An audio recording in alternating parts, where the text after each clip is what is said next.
got about 4 Humvees. You're clear. Light them all up. All right, fire it. Keep shooting. A video was leaked today depicting what appears to be a U.S. military helicopter firing on unarmed reporters. 12 million people have seen that video. You still want to tell me you think it's just a little website? They have an agenda? Truth, justice, the American way. Man is least himself when he talks in his own person.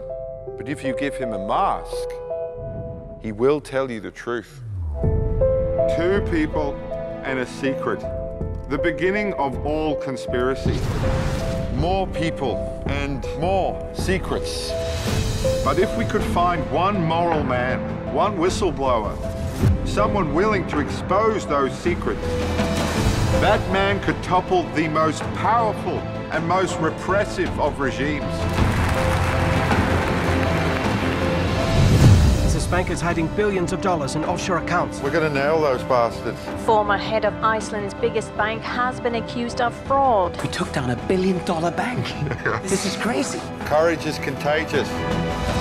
The White House today blasted the leak of over 90,000 military documents. The military logs expose hundreds of informants. There are lives at risk here. I need names of sources who could be harmed if these cables are put out. They're coming after us. We need to publish now. This is the biggest leak of classified information in history. The Guardian, New York Times, all standing alongside you. This is going to change everything. He's not a journalist. He's a threat to national security. This is all about survival. Lives are at stake. What about the lives of the civilians in these conflicts? If we had someone like you, the Berlin Wall would have come down years before. We're on the verge of a major international crisis. If you want to do this, you have to do it now.